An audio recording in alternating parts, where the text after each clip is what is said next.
The president wants to spy on 200 million Americans without a warrant. Has he read this document, which he was sworn to uphold? Now, I will not have you libel Abraham Lincoln. I don't understand the problem with registering guns. We register cars. Mark Levine brings you the news the government doesn't want you to know. Today, an explosive story about connections between white supremacists and Islamic terrorists. When there's a conflict between Scalia's conservative values and the Constitution of the United States, he throws away the Constitution. When we do have secret prisons, that is not what America's all about. Let's go to Mark in 5, 4, 3, 2.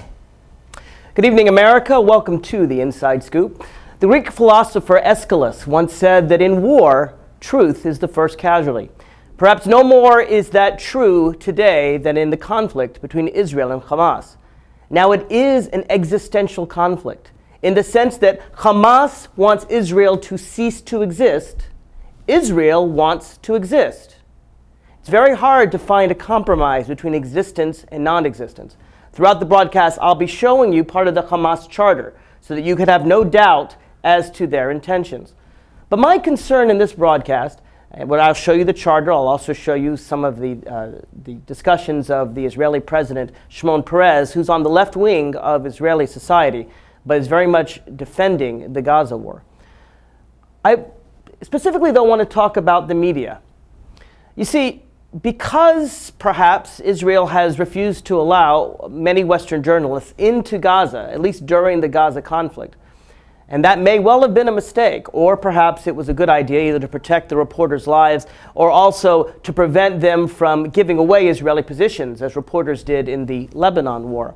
But for whatever reason, the Western media has been taking press releases from Hamas, dictates from Hamas, and treating them as if they are true, reporting them as if they were fact, not even saying Hamas said this, but simply stating it as true.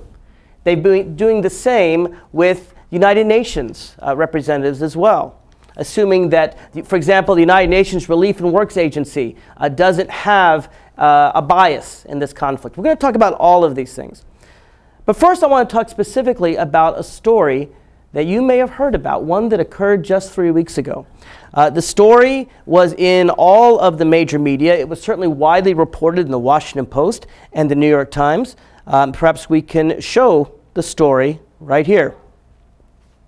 The story, this is reported by the AP. Israelis hit school, the story says, 30 killed.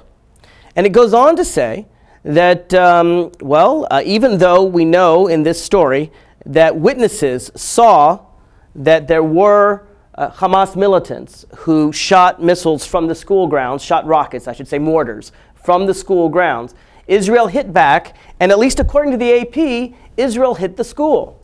Now, where would this information come from? Well, largely it came from the head of the United Nations Relief and Works Agency.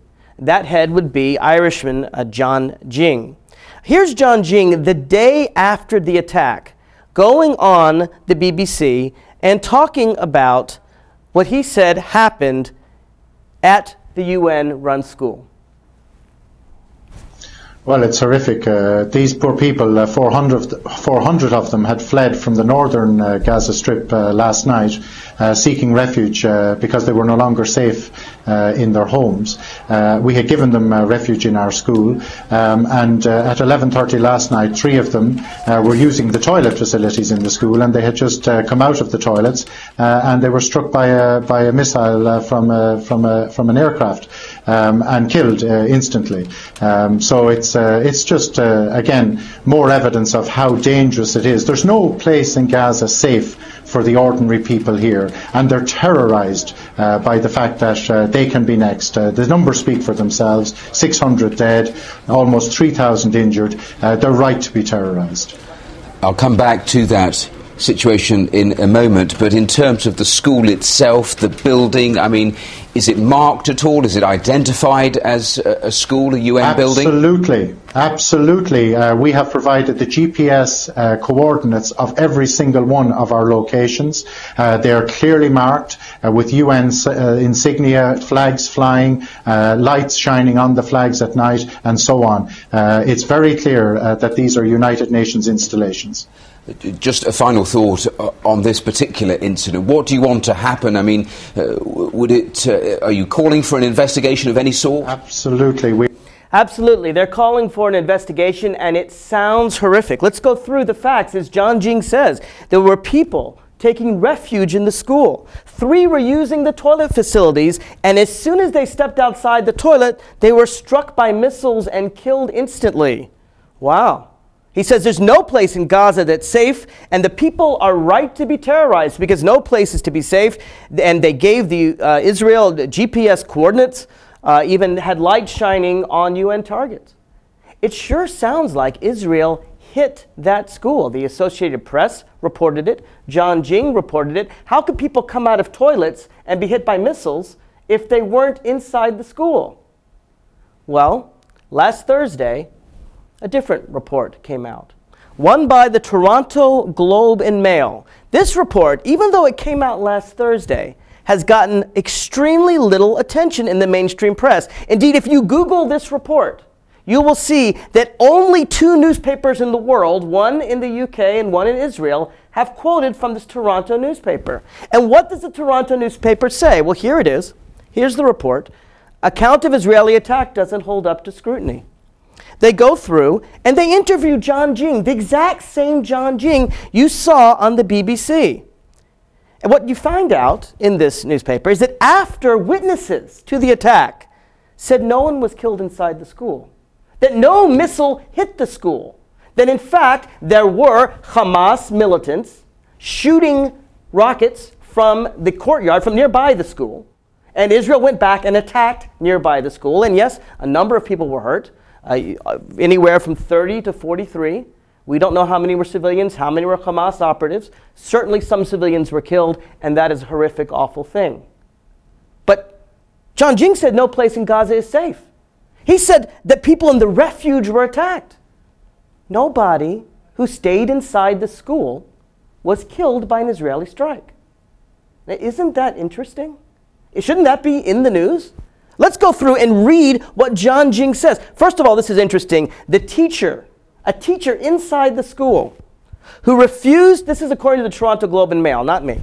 The teacher, quote, refused to give his name because he said UNRWA, the UN Relief Works Agency, had told the staff not to talk to the news media. Why would the UN tell their staff not to talk to the news media? He was adamant. There were no dead inside the compound.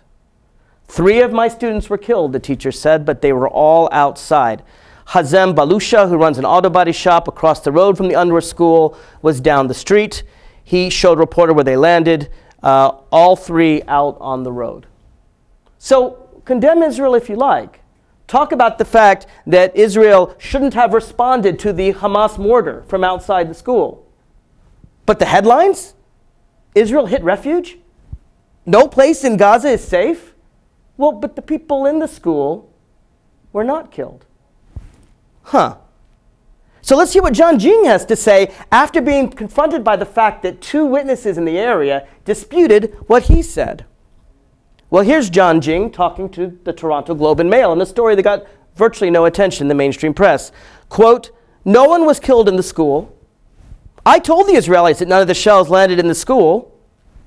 Really? The same John Jing you just saw on the BBC? Huh. He goes on to say, look at my statements. I never said anyone was killed in the school. Our officials never made any such allegation. But he did say that those in the school were families seeking refuge. He said there's nowhere safe in Gaza. He said that 3 people who had just used the toilet and were killed by a missile. What he didn't say is that those 3 people who had just used the toilet went outside nearby where Hamas operatives were shooting mortars. He neglected to mention that little fact in calling for an investigation of Israeli war crimes. And also, unfortunately, John Jing is not telling the truth when he says the UN did not report that Israeli missiles hit the school. In fact, as the Toronto Globe and Mail points out, in its daily bulletin, the World Health Organization reported on January 6th, 42 people were killed following an attack on a UN RWA school. They also go on to say that Israeli shelling directly hit 2 UNRWA schools. We know for a fact that all of that was false. Now, why does this matter? Does that mean that Israel is guiltless? Maybe not. Well, I want to discuss this on the broadcast. Can you defend yourself in a wartime without killing civilians? Could Israel have fought back against Hamas, stopped the missile strikes on its territory, and done so without harm to the Gaza civilian population? Could they have done so with less harm? Israel is not beyond criticism. But what's striking to me is how much the media laps up Hamas propaganda as if it were true when we know that it's false. This is not the first time, or the second time, or the third, fourth, fifth, or sixth time this has happened. Perhaps the most famous example was in Jenin during the Second Intifada. I remember this well. Peter Jennings reporting on the news that 5,000 Palestinian Arabs, men, women, and children were massacred in Jenin. They called it the Great Jenin Massacre. 5,000 people. Sounds horrific. Sounds awful. Weeks later, we learned from an investigation that in trying to stop the terrorists who had a nice little bomb factory in Jenin, 54 people were killed, of which 43 were identified as belonging to the terrorist organizations building the bombs, the militants themselves. Now that means that as many as 11 innocent people were killed. And you can argue that that was or was not a right way to respond to the thousands of Israeli civilians that were being killed by bomb factories such as those in Jenin. Maybe it was right, maybe it was wrong. But Peter Jennings said 5,000 were killed. And he did so without checking his sources. We've done other stories and other false stories coming out of the region. For example, there's the case of Mohammed al-Dura. I did a whole show on that about 2 years ago. You can check it on my website at radioinsidescoop.com. This was the horrific image of a boy cowering behind a barrel with his father there, supposedly to avoid Israeli shots, and then was shot by the Israeli soldiers. That was the story. It turns out to be completely fraudulent. And this was proven by no less than a French appellate court. France isn't usually very pro-Israel. Again, the story got widespread world media attention. The retraction got virtually none. There are other examples. There's an example where Israel was supposed to have hit an ambulance put out by Human Rights Watch, proven, again, took some weeks and months after an investigation to be a complete forgery. Or the example that I showed in my show 3 years ago, where you had a young Arab boy paint red on his forehead and then lie down in a stretcher to get in front of the cameras to show that he'd been shot when he had not been shot. This is not to say that abuses don't happen. This is not to say that Gaza civilians aren't suffering. They are suffering miserably. It is to say, however, that the world media needs to focus on what's true and what's not true. And when they get a report from Hamas, they shouldn't accept it as fact. They should question it. They could say, for example, I'd have no problem with saying Hamas reported today that Israel hit a school, and then say what Fatah says. Fatah, of course, is the Palestinian Authority, the legitimate rulers of Palestine before the Hamas took it over in a coup in 2006. And Fatah will tell you that Hamas hides arms in schools, in hospitals. They will tell you, in fact, that the largest Hamas bunker, the place where they kept most of their weapons, the place where most of their leaders hung out during the Gaza conflict, was underneath Gaza's largest hospital, Al-Shifra Hospital. What are we to make about all these allegations? Why isn't the mainstream media condemning Hamas as much as they're condemning Israel? We'll try to answer those questions after the break. If you want to call in and comment on anything I've said, you're free to do so. 888-488-MARK, 888-488-6275. Back after this. Too many women get hit by their boyfriends and husbands. Too many women are pressured into having unprotected sex. Half of the people in the world living with AIDS are women. It doesn't have to be this way. Together, we can change this reality. Let's strive for a world free of violence.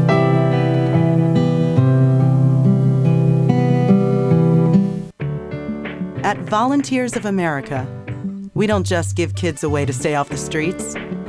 We give them the tools they need to reach their full potential.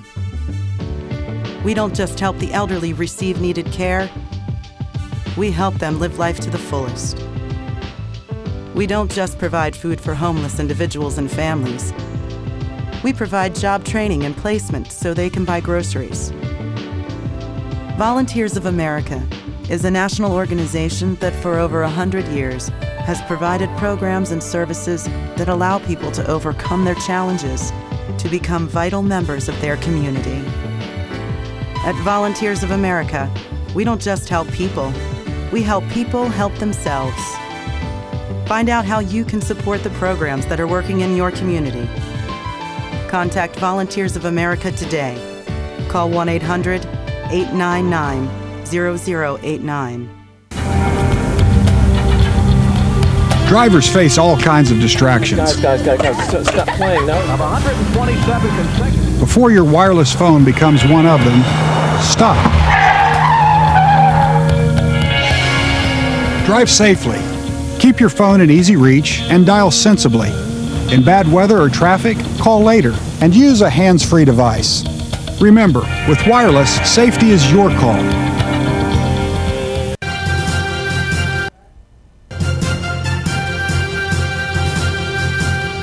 Here again, the Inside Scoop with Mark Levine. Welcome back to the Inside Scoop. We're discussing the recent conflict in Gaza and the media reporting of it. Again, I don't mean to say that Israel is beyond criticism. It's perfectly fair to suggest that Israel had other ways to fight in Gaza. I'm not so sure that's true, but perhaps they could have done more to lessen civilian casualties, and that's a fair criticism. The thing that gets me, though, is how few people are criticizing Hamas. How few people are recognizing the true source of the suffering of the people of Gaza. Some suggest that Hamas is simply a government and that its goals are simply to provide for the people of Gaza. Well, you don't have to believe me. Let's look at Hamas and what they have to say about what their organization is and what their goals are. You may be surprised to learn that Hamas is not just anti-Israel. They are anti-Jewish. They believe in killing Jews. They support a second Holocaust. Let me read from the very charter of Hamas. I have it right here. It's a very long document, and if you want the full document, I'll be happy to provide it for you. Just go to radioinsidescoop.com and email me. This is their covenant. And they say, and I'm just going to read selected quotes from it, Israel will exist and will continue to exist until Islam will obliterate it, just as it obliterated others before it. They go on to say, this covenant of the Islamic resistant movement, Hamas, clarifies its picture, reveals its identity, outlines its stand, explains its aims, speaks about its hopes, and calls for its support, adoption, and joining its ranks. Our struggle against the Jews is very great and very serious. Note, Hamas doesn't say a struggle against Israel. For them, it is a struggle against the Jews. Let's go on. They say that they strive to raise the banner of Allah over every inch of Palestine. Now, this isn't the peaceful Palestinians who support a two-state solution, who want to have a Jewish state and an Arab state in the region. They strive to raise the banner of Allah over every inch of Palestine. 1 inch, or a foot, an acre, to be a Jewish state, one place on all the earth as a refuge for Jews, is too much for Hamas. Jews learned, of course, after 3,000 years of persecution by virtually every country on the earth, that even during the Holocaust, even the great United States of America refused to accept the refugees from the gas chambers. Indeed, it's largely because of the Holocaust and anti-Semitism beforehand that Jews went back to their homeland, to Judea, the place from which Jews get their name, to establish a Jewish state there.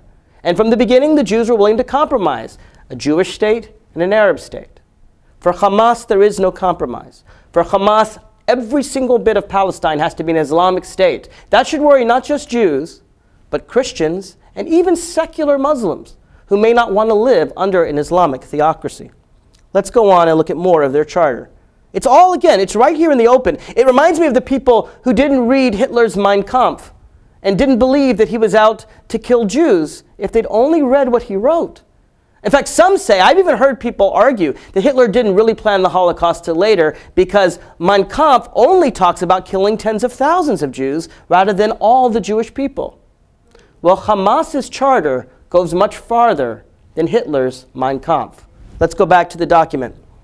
The Islamic resistance movement aspires to the realization of Allah's promise, no matter how long that should take, The prophet, Allah bless him and grant him salvation, has said, the day of judgment will not come until Muslims fight the Jews, killing the Jews. When the Jew will hide behind stones and trees, the stones and trees will say, O Muslims, O Abdullah, there is a Jew behind me, come and kill him. Allah is its target, the Prophet is its model, the Quran is constitution, jihad is its path, and death for the sake of Allah is the loftiest of its wishes. Now let me be very, very, very clear here. This is not, in my view, any indication of Islam or Muslims. This is not at all any indication of the way most Muslims feel or the way Islam teaches. This is a perversion of Islam. And the fact that Hamas would use a great and holy religion of Islam to turn it into a weapon to commit a second Holocaust is atrocious. And I think that everyone of all good faiths should condemn them for it. I do not condemn Islam at all. I do condemn Hamas's perversion of Islam, and I don't think people should be complacent and think that it's not there when it's so clearly laid out in their charter. Let's go on. I'm going to read a lot from the charter today. The Islamic Resistance Movement believes the land of Palestine is an Islamic waqf, consecrated for future Muslim generations until Judgment Day. It, or any part of it, should not be squandered. It, or any part of it, should not be given up. No place for a two-state solution there. The waqf remains as long as earth and heaven remain. Then they go on to say, Hamas says some really awful things about Jews. They claim that Jews will not accept Muslims or Christians that don't follow their religion. As it turns out, Jews don't practice conversion, proselytization. They say there is no solution, this is crucial, there is no solution for the Palestinian question except through jihad. Initiatives, proposals, and international conferences are all a waste of time and vain endeavors. These aren't my words. These are the words of Hamas. The Palestinian people know better than to consent to have their future rights and fate toyed with. No peace conferences, no international support, nothing. It's all a mistake. They will not stop. Then they go on to say all kinds of things, that Jews were behind the French Revolution, the Communist Revolution, that Jews are behind Freemasons, Rotary Clubs, the Lions, that Jews caused World War I, that Jews caused World War II. In fact, quote, there is no war going on anywhere without having their finger on it. A pretty horrific libel, if you ask me. They go on to say that Jews and Zionists are undermining societies. They're behind the drug trade and alcoholism in all its kinds. We should not forget, Hamas writes in their charter, to remind every Muslim that when the Jews conquered the Holy City in 1967, they stood on the threshold of the Aqsa Mosque and proclaimed that Muhammad is dead and his descendants are all women. Do you know of any Jewish leader, any soldier, anyone who stood on the Al-Aqsa Mosque and said Muhammad is dead and his descendants are all women? Does that make any sense? Does anyone believe this nonsense? Hamas apparently does. There's a lot more in this charter. They cite the protocols, the Elders of Zion, that famous forgery. They go on to say that there'll be an enmity forever against the warmongering Jews, that Allah will extinguish them, and other quotes of the Hamas officials include the following.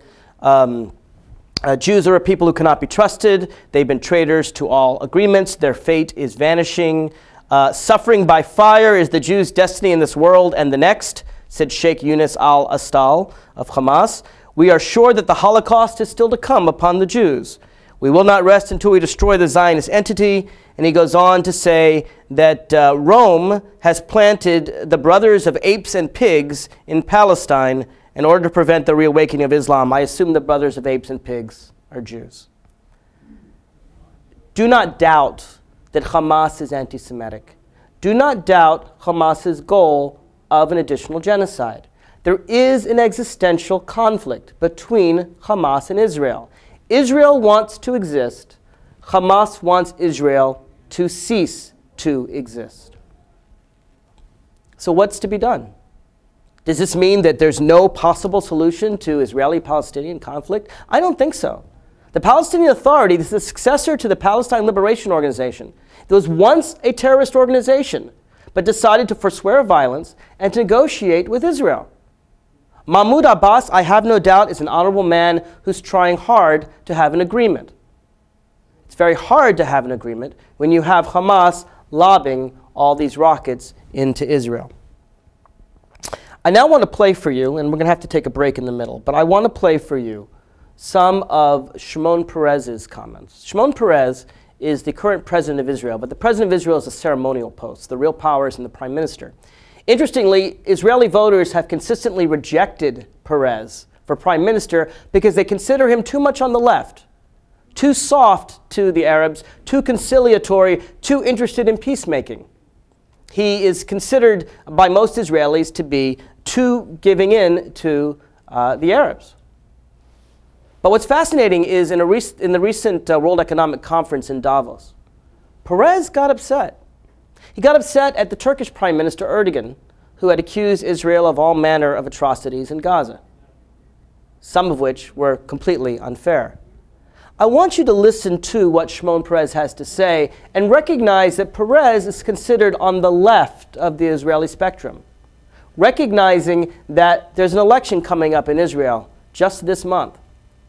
And I have to say, based on world media reports and the condemnation of Israel without also condemning Hamas, I expect Israeli voters to tighten up, to become more paranoid, and frankly to support the person on the right, to support Netanyahu. And they will do so precisely because the world is treating Israel as if it is the sole entity that's wrong in the conflict, and not saying anything about Hamas's goal, which is, after all, genocide. When we come back after the break, I'm going to play that clip. I do want to say a few more things, though, that have not been in the mainstream media. We'll play the clip after the break. One of the things that hasn't been in the mainstream media is where the humanitarian aid is going. There's been a lot of criticism. Israel has allowed 40,000 tons of humanitarian aid into Gaza. There's been criticism that that is insufficient. What has not been often reported, though, is what happens to that aid. According to a number of people in Gaza, including people belonging to Fatah, including to the Jordanian Red Crescent, who you would think would not be particularly pro-Israel, Hamas takes the aid and sells it. The aid is supposed to be free, but they sell it, and they use it to try to entice people to join Hamas. They refuse aid to anyone in Fatah. So when humanitarian aid from Israel goes into Gaza, it serves to prop up Hamas. Is this a story you saw in the Washington Post? Because I didn't see it. You want to call and comment? Call 888-488-MARK or type on the website at radioinsidescoop.com. When we come back, the clip from President Shimon Peres of Israel at the Davos conference. Osama bin Laden calls getting nuclear weapons a religious duty. Today, materials that can be used to make nuclear weapons are stored in more than 40 countries. Sometimes protected by just a chain-link fence. Yet not enough is being done to lock down these materials before terrorists steal them. Why did we learn all this? My mother, my son, my sister-in-law were all murdered September 11th. Help protect America. Together we can. Please join us. The stem cell issue is being debated throughout the country. Truth is, most everyone has an opinion, even if they don't know the facts. Let's stop arguing and start really understanding the potential of stem cell research. For us and for millions of Americans living with disabilities, get the facts. Call 1-877-842-3442 for free information from the Stem Cell Research Foundation. That's 1-877-842-3442. Following the tragic events of September 11th, there have been hundreds of violent attacks against innocent Americans. Remember what that flag you're waving stands for. Remember, please stop the hate. We're stronger when we are united. Remember what that flag you're waving stands for. One nation under God. Indivisible. With liberty and justice for all. In America, there's either room for everyone, or it's not America. Don't pick the wrong fight. Let's keep America land of the free. Stop the hate. Planning a home renovation? Put this at the top of your to-do list. Because after 10 years, none of you are protected against tetanus and another potentially fatal disease, diphtheria. A minor injury, such as a cut or a scrape, can put you at risk for a tetanus infection. And while safety gear offers some protection, An up-to-date vaccination called the TD booster is the best insurance against tetanus. So get the TD booster. If it's been 10, do it again.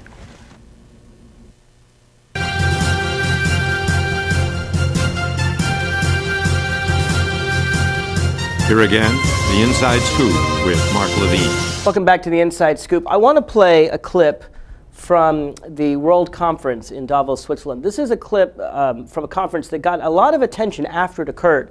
On the stage was the United Nations Security Council head, Ban Ki-moon, and you also had the leader of the League of Arab Nations, and you also had Turkish Prime Minister Erdogan and Israeli President Shimon Peres. Now, as I said before, Shimon Peres has a ceremonial post, largely because he's considered too much on the left of Israeli society. And yet, when Erdogan gave a very strong denunciation of Israel's conduct in Gaza, Shimon Peres gave a quite strongly, well, I'll play it for you. He gave, I think, a strong reply. The reply was so strong that Erdogan then responded and wanted more time to respond. When the time was up, he stormed off the stage, causing quite a crisis. What was it that made Erdogan so mad? See if you can figure it out. This is Shimon Peres. I heard the distinguished speakers talking about Israel, and they couldn't recognize the picture of the country that they know. I want to tell at the beginning, it's very difficult when a democratic country has to confront an illegal terroristic group. Whatever we do is being photographed. Whatever they do, nobody sees. For example, when you throw a rocket on a settlement in Israel, it's not being photographed. You cannot see the mother trying to defend her child the whole night and have a sleepless night. Did you ever saw on television a sleepless night? I have much respect for you, Mr. Prime Minister, but I must put things as they really are. Let me start with democracy, first of all. Who was elected by the Palestinians? Not Hamas, but Mr. Abbas, who is called Abu Mazen. 62% of the Palestinians voted for him to be the president of the Palestinian people. And we negotiate with him. Hamas participated in the elections, but they have a very unique idea about democracy. They think a democracy is a story of 1 day in 4 years. You go through the elections. After the elections, you can start to shoot and kill and threaten. Finished. Democracy is not a matter of elections. It is a civilization. Let me explain what Shimon Peres is talking about, because you may not know. It is true that Mahmoud Abbas, the head of the Palestinian Authority, was elected by 62%. There was a subsequent election for the parliament in the Palestinian territories. In that election, Hamas got 42% of the vote. That 42% was a plurality. It was higher than any of the other parties. Fatah got about 40%, and then a small parties got the remaining 18%. In doing so, they won a majority, 54% of seats in the Palestinian parliament. After winning that majority, they then went out and shot and killed and tortured all of the opposition parties like Fatah in the territories. What Peres is saying is that winning an election is not enough. And I'll give you a similar example. Adolf Hitler was democratically elected. Indeed, in his last election in 1939, he won not 42%, but 43% of the vote. Like Hamas, he won a plurality of the vote. Like Hamas, he was put in power democratically. Like Hamas, he then went on to kill and torture and imprison all of his political opponents. I have no problem saying that Hitler was a Democrat in his first 2 months in office. But following the burning of the Reichstag, who would say that Hitler was a Democrat after that point? For people to say Hamas is democratically elected and is a legitimate authority in Gaza, they would have to likewise agree that Hitler was a legitimate authority in Germany throughout the entire time of his reign. Perez is pointing out winning one election by a plurality is not enough. You have to allow opposition political parties to function. Let's go on with what he has to say. And I want to contradict your words by quoting from the Hamas. I wouldn't go into inner Arab stories, but Hamas concerns us. Hamas published a charter. Let me just read 2 lines, 3 lines from it. From the Hamas charter. The day of judgment will not come about until the Muslims kill the Jews, when the Jews will hide behind stones and trees. There is no solution for peace initiative, proposals, international conferences are all a waste of time. This is an official charter. I don't know about which Hamas are you talking. Now, about the proportions. In the last 8 years, I mean, I hate to say it, but since you mentioned it, let me give the other picture too.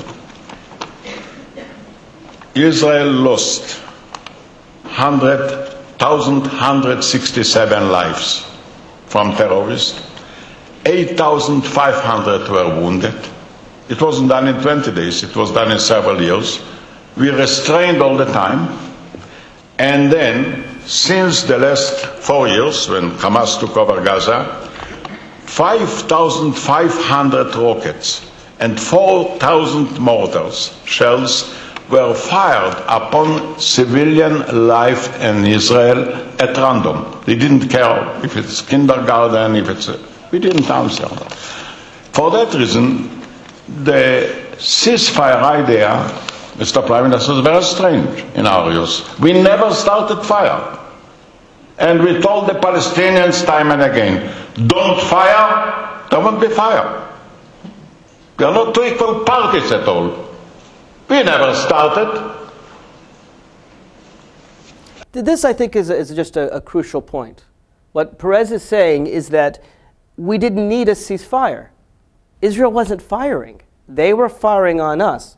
And we told them, stop! So the ceasefire could only come from Hamas until finally Israel had to fight back. Let's go on. And who renewed, who broke. By the way, we didn't have a formal agreement about the ceasefire. They announced, and the Palestinians said, it's over. No, they broke it. And when the Prime Minister was at your place 4 days before the operation started, the government of Israel didn't yet decide to take actions against it. Now I want you to listen, because you watch all of your television, I can understand your feeling. Israel left Gaza completely, no occupation. We took out all of our soldiers from Gaza, all our civilians. People are talking about settlements. We took out from Gaza all the settlements and all the settlers, 15,000 of them. Nobody forced us. It was our own choice. We have had to mobilize 45,000 policemen to bring them back home at the cost of $2.5 billion. I want to understand, why did they fight rockets against us? What for? There was not any siege against Gaza. All the passages were open. Not only that, we participated in investing money in Gaza to develop an agriculture. We have a Paris Center. We ourselves put in $20 million, to build greenhouses, to develop strawberries, the export of strawberries, excellent strawberries, flowers. Jimmy Wolfensohn, who was a representative of the quartet, took from his own pocket $5 million also to participate in it. They destroyed it. Why? They bombed all the passages. Why? Why did they fire at us? What did they want? We didn't occupy. There was never a day of starvation in Gaza. By the way, Israel is the supplier of water daily to Gaza. Israel is the supplier of fuel to Gaza. The only thing we didn't permit to bring in is rockets from Iran. and they build tunnels to do it. And you know, we also have women and children, and they want to sleep at night. You know what it means? Every day, almost 100 rockets falling at random. 1 million people have had to be under shelter. They came to the government and says, what happened to you? We want to have security. Why do you permit to happen it? And I want anybody telling me clearly what were the reasons for the attack? What were the purposes of the attack? Peace. We made peace with Egypt. Not by arms, by agreement and negotiation. And we met all the requests of Egypt. We made peace with Jordan, the same. We gave back all the land, all the water. We opened with the Palestinians and we told them that we are for a Palestinian state. I started in Oslo against a majority maybe of our people who didn't agree. And all the time, you know, Mr. Prime Minister, you have had to wait because many buses that came from the West Bank to Jerusalem were full of dynamite. I was then Prime Minister, I saw it with my own eyes, the blood and the bodies. You know, I don't have to watch television. And when I came in, there were thousands of people shouting at me, traitor, killer, look what you did to us. You must. There are many details that you have to know. Israel is 60 years old. Do you know any other country that in 60 years has had to go through 7 wars, 2 intifadas, an ongoing boycott? What? Why?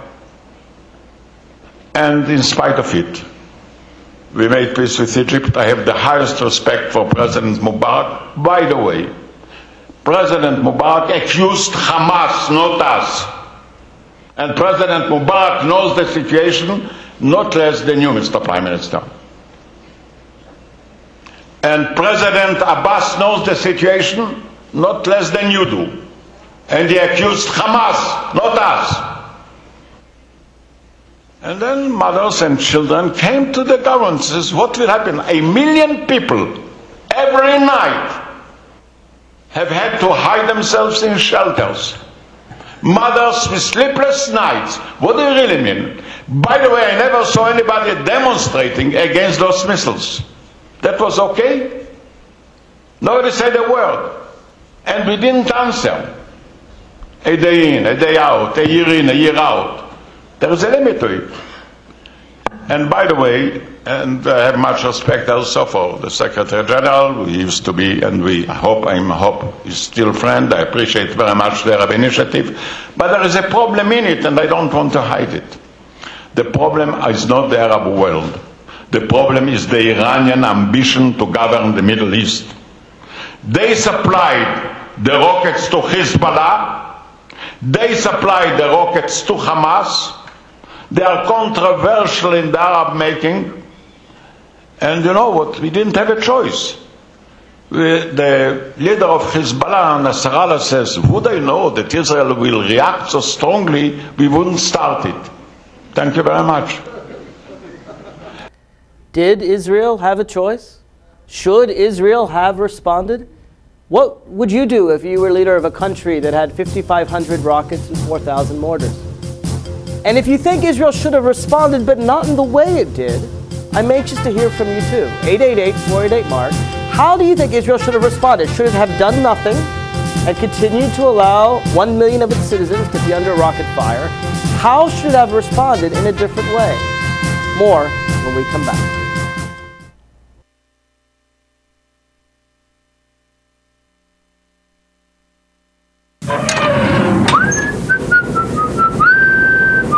This is firstgov.gov, where we're obsessed with getting you government information. Brand new student loan applications on the site, baby.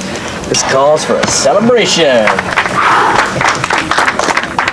Where's your uncle? So in the end, it was either take the astronaut gig or come work here. What can I say? Duty called.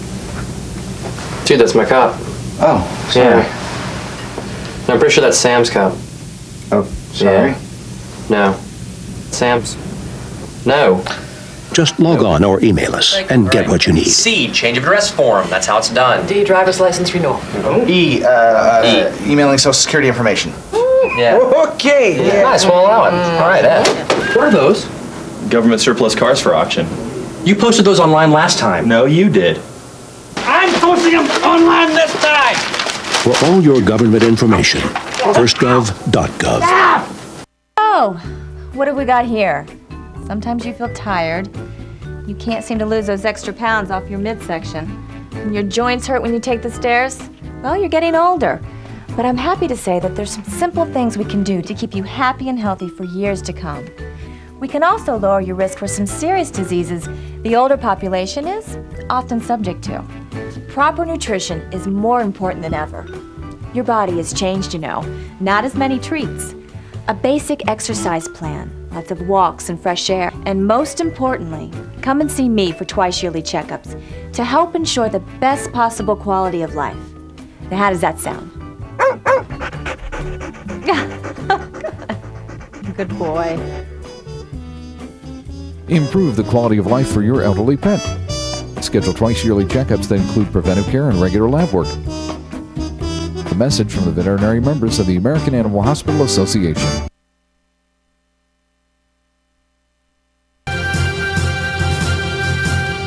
Here again, the Inside Scoop with Mark Levine. Welcome back to the Inside Scoop. I'm playing for you now the, I think, quite eloquent defense of Israel's actions by its president, Shimon Peres. Now remember, Shimon Peres is on the left side of Israel. There are many, many parties in Israel, and no one can argue that Israel is not a very fractious democracy. There are probably more than a dozen parties. You have mostly, there's the far right-wing party, Avigdor Lieberman. There's the right-wing Likud, run by Netanyahu. There's the center, Kadima. That's Tzipi Livni's party. Then there's the left party, the Labour Party, Ehud Barak's party. This is the party Shimon Peres is from. And then you have the far left, which would be Meretz. Then you have a number of Arab parties. 20% of Israel's population is Arab. And you also have a number of Jewish religious parties. It is a very complex democracy where 1% of the vote gives you a seat in parliament. They don't do districts the way we do here in the United States. It's an extremely democratic government. Well, Peres was considered to be on the left side of Israel, someone who gave away a lot to the Arabs, someone who really worked hard to make peace. He was indeed the one who started the Oslo agreements that brought the Palestinian Liberation Organization back to the territories and gave them the territory that they have today. Interestingly, 94% of Israeli Jews supported the current operation. Even the far left party Meretz, the most critical of Israeli actions, supported the response to the missiles. Indeed, a protest against the Gaza operation in Israel drew a mere 1,000 people. Other protests in Israel have had hundreds of thousands. Why is Israel all in support of this? Let me go back to Shimon Peres. And then come Mashal, the leader of Hamas, and said, Israel reacted too strongly. What did they expect us to do? I don't understand. What would any country do?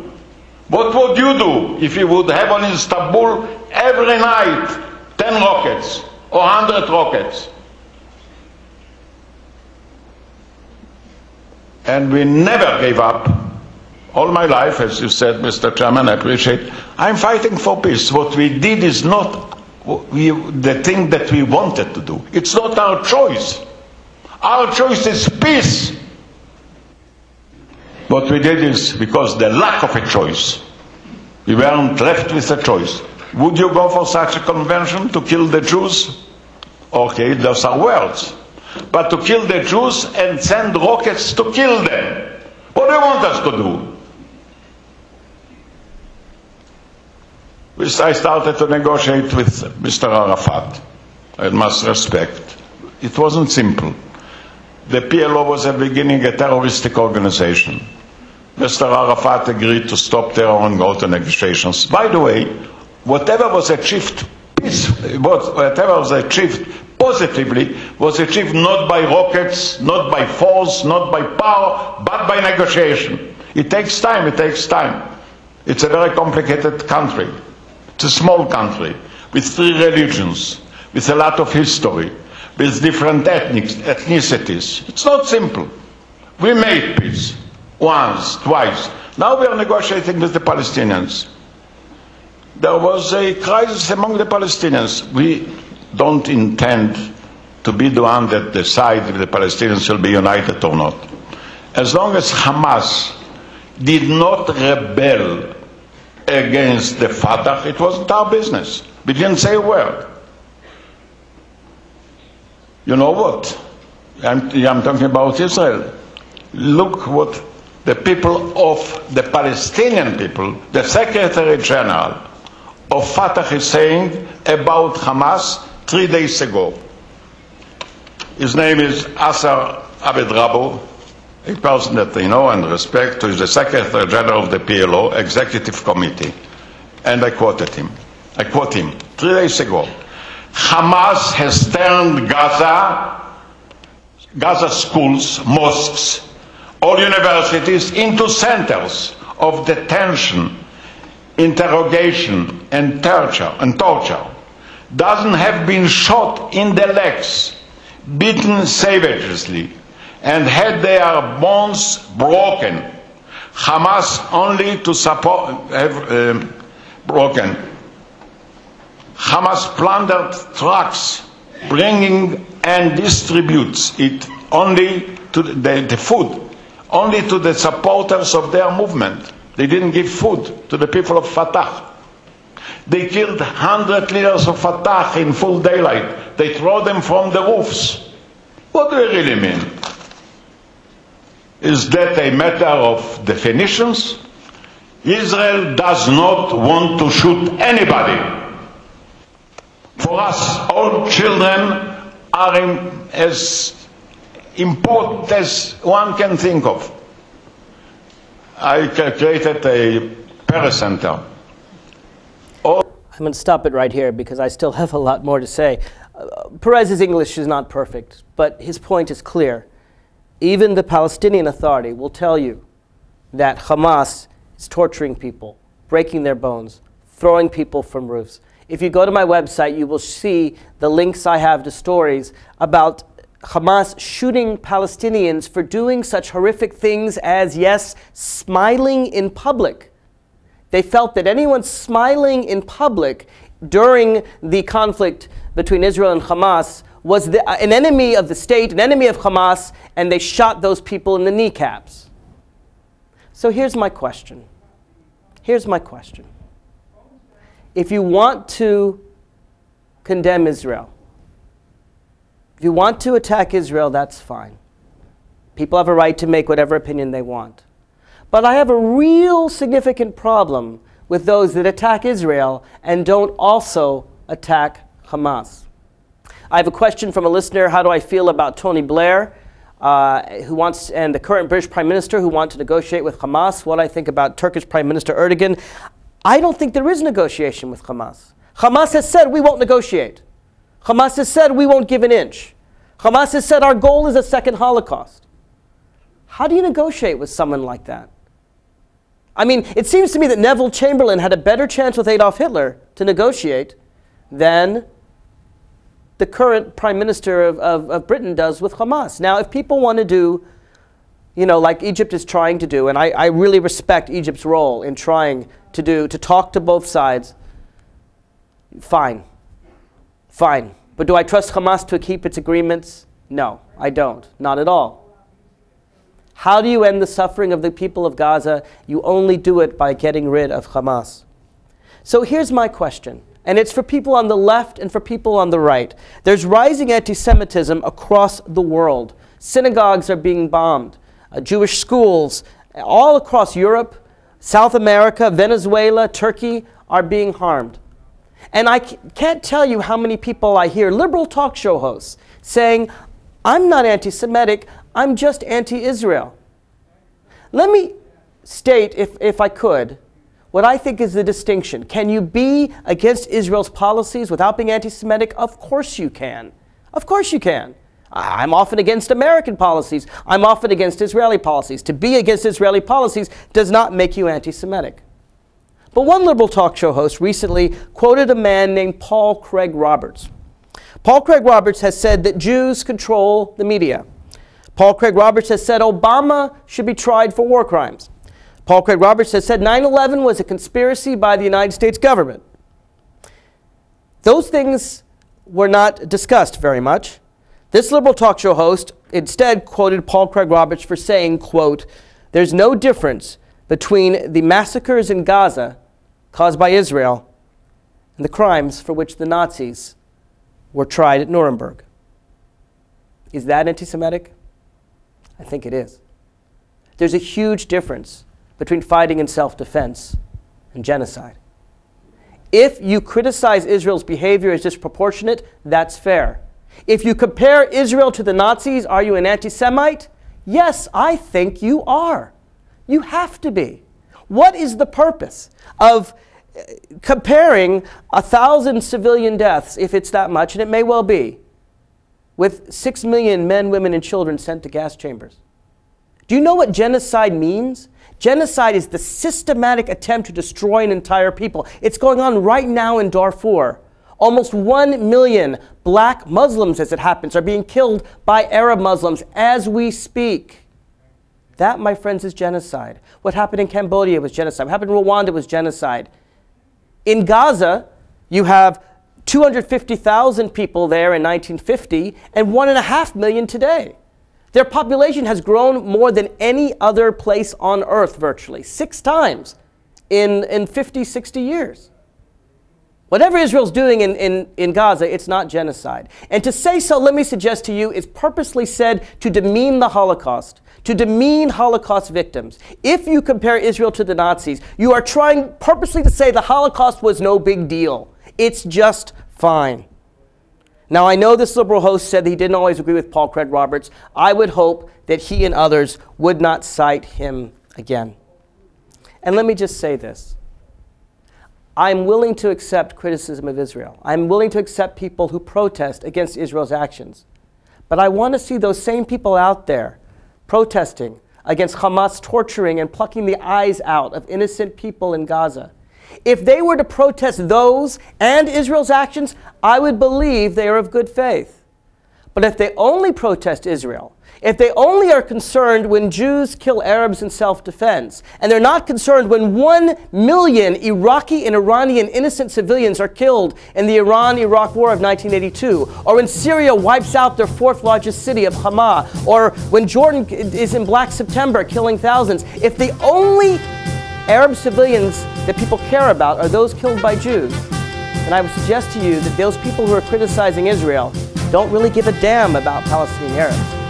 They're simply out to get the Jewish state. If you have comments on anything I've said today, go to my website, radioinsidescoop.com. Mark Levine.